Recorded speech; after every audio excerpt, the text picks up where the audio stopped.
Shalom, jumpa lagi dalam channel Klavo Sukacita. Dari tempat ini saya hendak ingin membagikan kebenaran firman Tuhan bagi kita sekalian.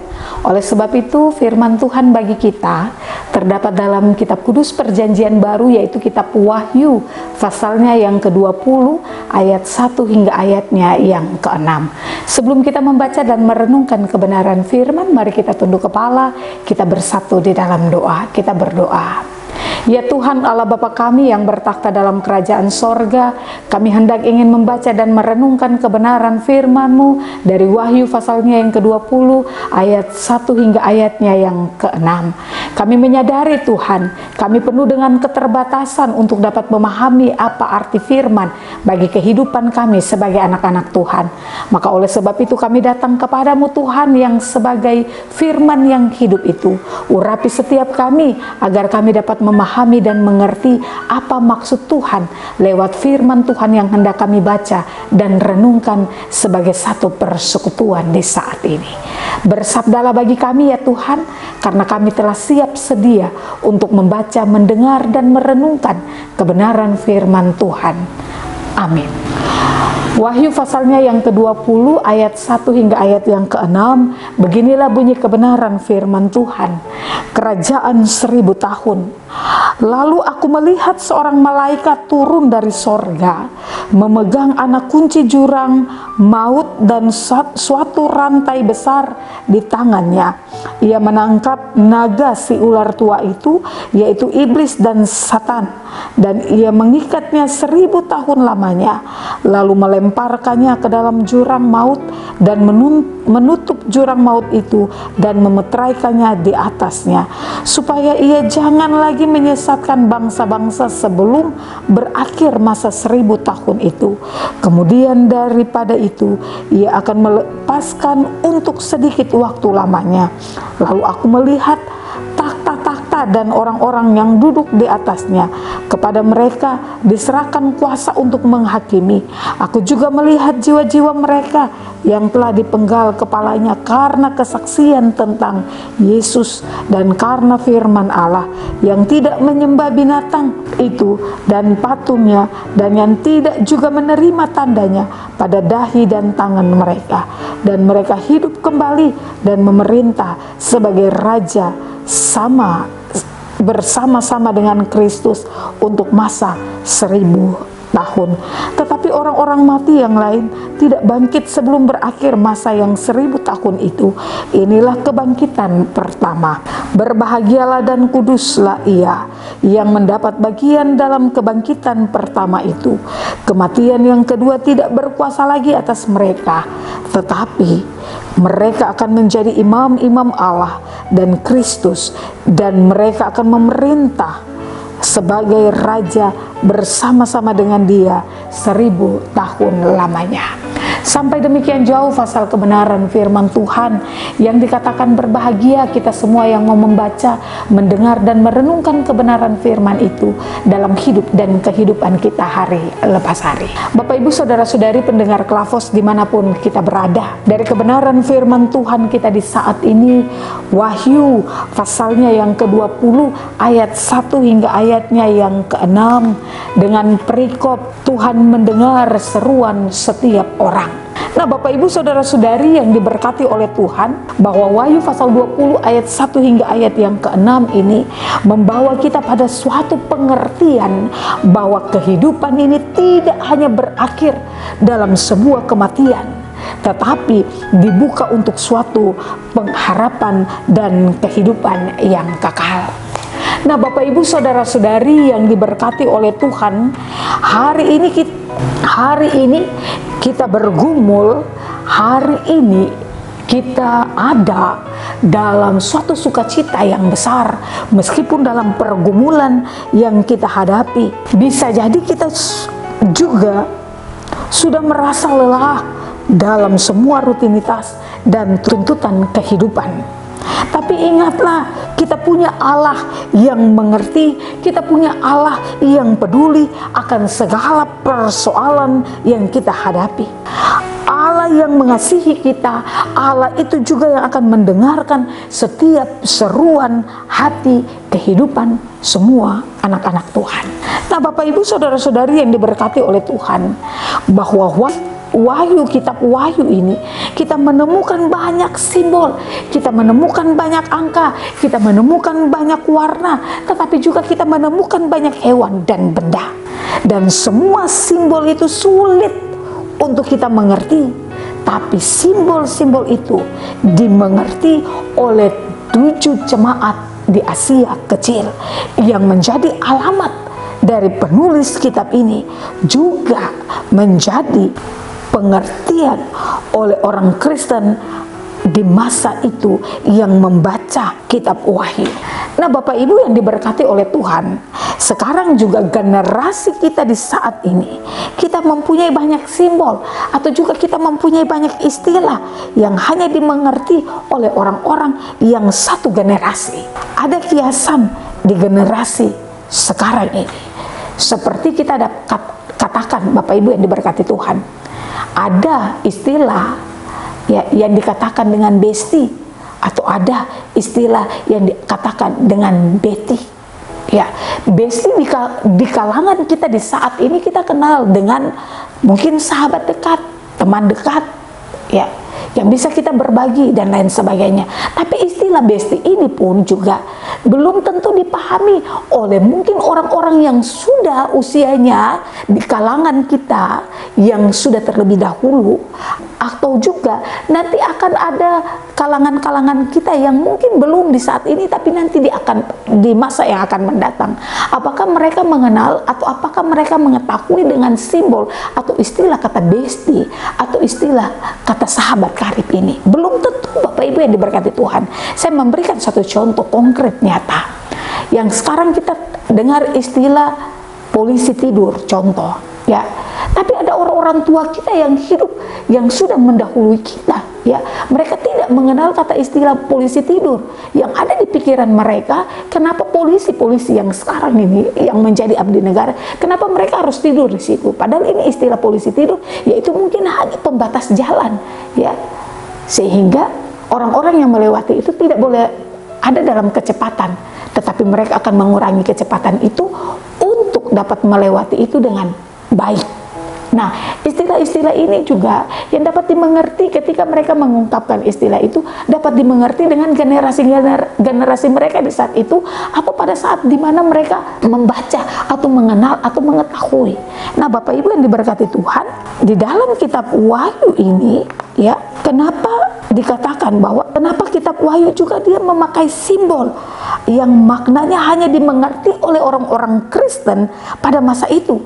Kenapa pakai simbol? Karena Bapak Ibu yang diberkati Tuhan, pada waktu itu mereka sedang berada dalam sebuah penganiayaan. Nah, Kaisar Nero juga, di dalam penganiayaan Kaisar Nero, tetapi juga Kaisar Domitianus di tahun 90 sampai 96 Masehi. Nah, mereka menjadikan diri mereka itu sebagai Tuhan, atau diri mereka itu sebagai dewa, yang mana orang-orang Kristen itu mereka dipaksa untuk menyembah Kaisar, tetapi juga menyembah patungnya. Nah, orang-orang Kristen dibunuh, orang-orang Kristen disiksa, orang-orang Kristen dibakar hidup-hidup, dan mereka menjadi sebuah tontonan saat dicabik-cabik dan dimakan oleh binatang buas pada waktu itu. Nah, di tengah-tengah penderitaan umat Kristen ini, mereka harus tetap jaga sebuah kesetiaan, mereka harus tetap kuat untuk menghadapi keadaan pada saat itu. Maka oleh sebab itu firman Tuhan mesti terus diberitakan, tetapi dengan memakai simbol-simbol supaya tidak dimengerti oleh penganiayaan pada waktu itu.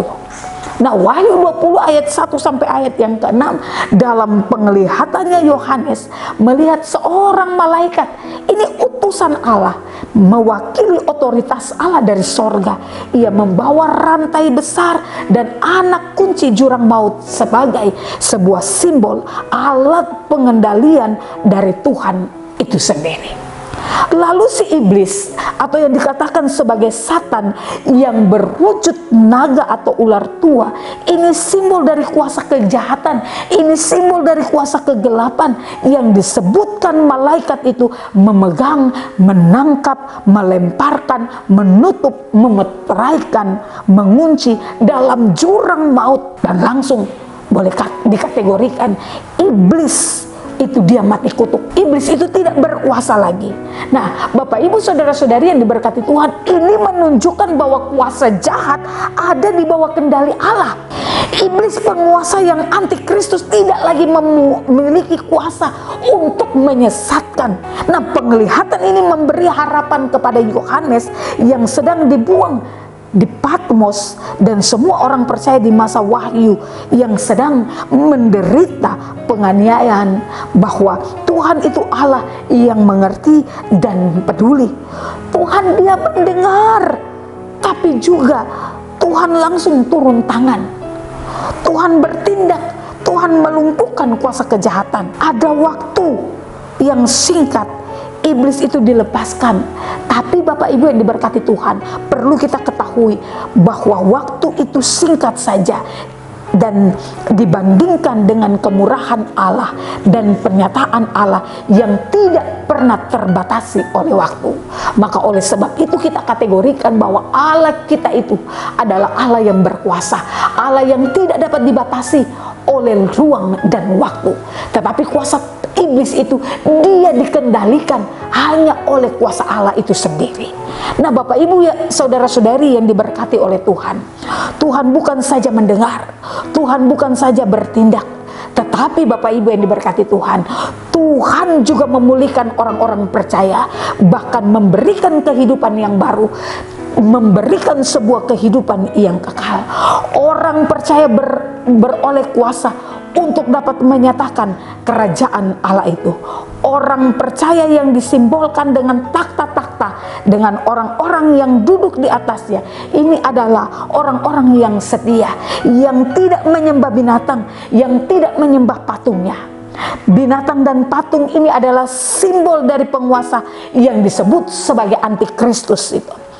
Orang-orang percaya tidak menerima tanda di dahi dan juga tidak menerima tanda di tangan mereka, yaitu mereka tidak tunduk pada suatu kuasa penyembahan yang dikategorikan penyembahan kepada binatang, tetapi mereka hanya percaya dan mereka hanya tetap setia kepada Yesus walaupun mereka harus menderita, walaupun mereka harus mati.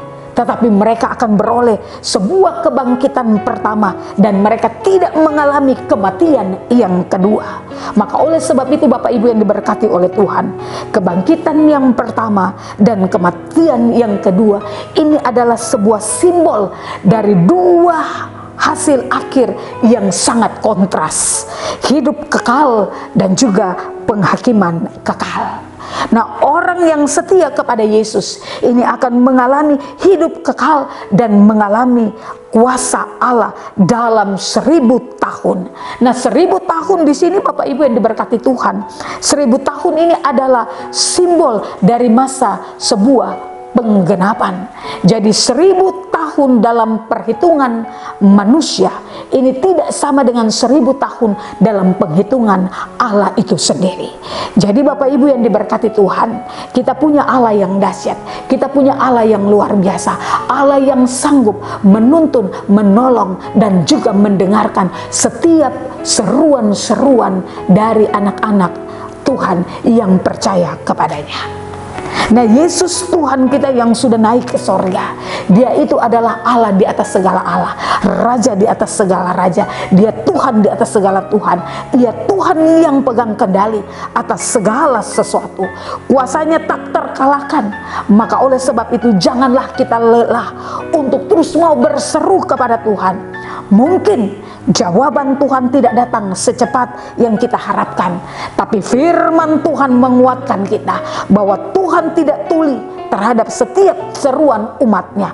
Tuhan bukan sekedar hanya untuk mendengar, tapi juga Tuhan bertindak.